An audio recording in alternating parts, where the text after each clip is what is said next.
Kabupaten Mojokerto terdiri atas 18 kecamatan, 299 desa, dan 5 kelurahan.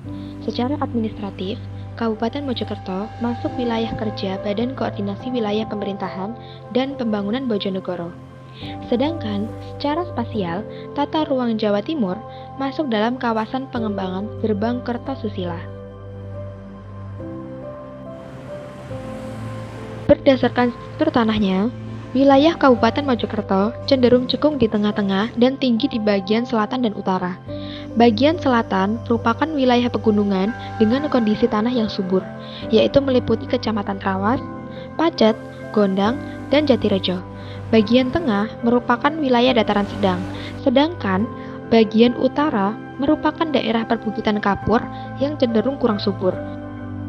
Melihat sejarah yang ada pada kota ini yang merupakan bekas pusat kerajaan terbesar se-Indonesia, tak heran jika banyak warisan budaya yang ditinggalkan seperti kebudayaan seni, makanan khas, dan tempat wisata yang khas.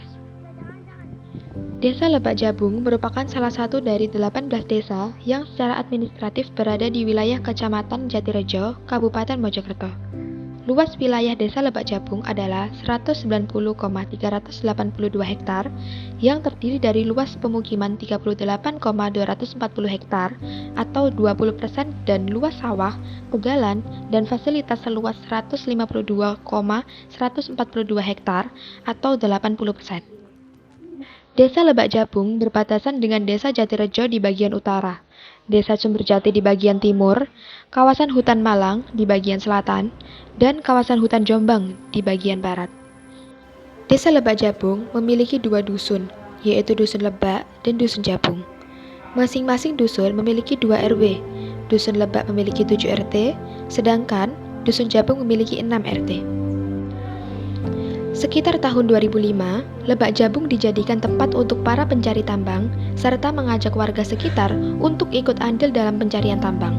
Namun, beberapa warga termasuk Pak Yani merasa terpaksa melakukan pekerjaan tersebut karena dirasa merusak lingkungan. Sehingga, beliau mengusulkan banyak laporan mengenai kerusakan alam yang terjadi akibat tambang di daerah Lebak Jabung. Setelah banyaknya laporan diterima, pada tahun 2015, tambang tersebut ditutup. Kemudian, pada tahun 2018, tambang dibuka lagi hingga akhir 2019.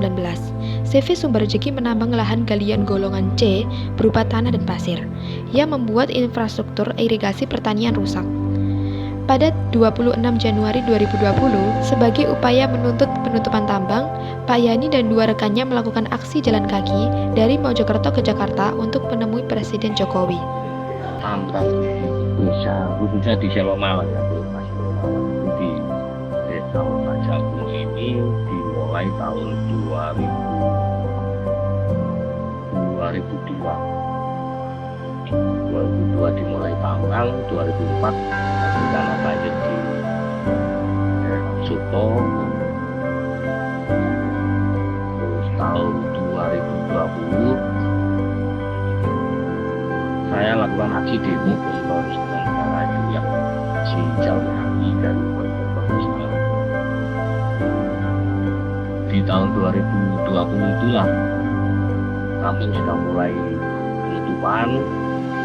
Waktu itu penambang yang ada di Selomalang dari CV Sumberjeki dinyatakan oleh Polres Mojokerto tersangka karena tidak punya izin atau keluar dari titik koordinat yang diizinkan.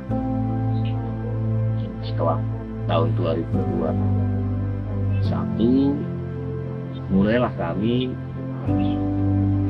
mengajak masyarakat untuk memanfaatkan sungai ataupun hutan untuk berkarya.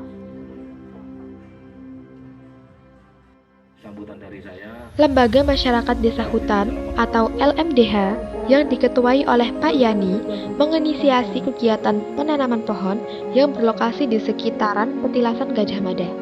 LMDH mengajak masyarakat Desa Lebak Jabung dan mahasiswa Mojokerto untuk ikut serta dalam kegiatan tersebut. Kegiatan tersebut dilakukan dalam rangka penghijauan kembali di wilayah hutan dan mendapatkan manfaat dari pohon yang ditanam.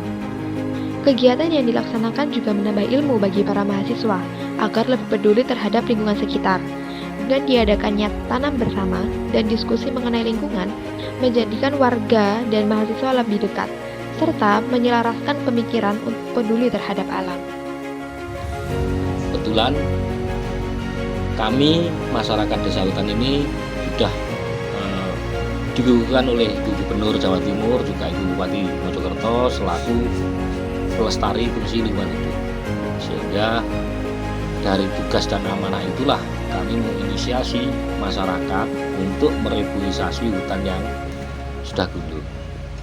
Memikirkan ekonomi daripada masyarakat sekitar hutan itu sendiri, karena masyarakat sini tergantung mata pencariannya dari dalam kawasan hutan.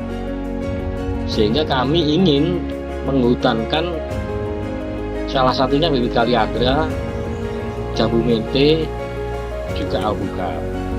Kenapa komoditas 3 itu yang kami pilih? Karena kaliandra juga memiliki 3 manfaat.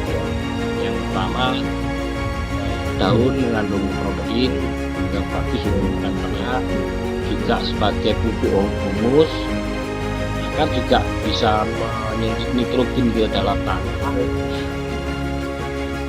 Yang kedua dari kaliandra itu memiliki bunga yang penuh dengan nektar madu atau bipolen, sehingga masyarakat bisa memanfaatkan bunga-bunga tersebut sebagai media budidaya lebah. Terkait masalah ekologinya, karena bentuk pohon dan juga ada guguran daun dan ranting di dalam kawasan hutan, sehingga menjadikan moss di dalam kawasan hutan untuk menciptakan kelembapan tanah, sehingga tanah tidak langsung terbias dari sinar matahari langsung. Juga di saat musim penghujan itu juga akan membuat rindang daripada tanah itu sendiri, sehingga untuk mengendalikan cuaca di muka bumi ini bisa maksimal kalau petani-petani hutan kami atau masyarakat desa hutan kami ini mengerti dan paham fungsi hutan itu adalah jantung dunia.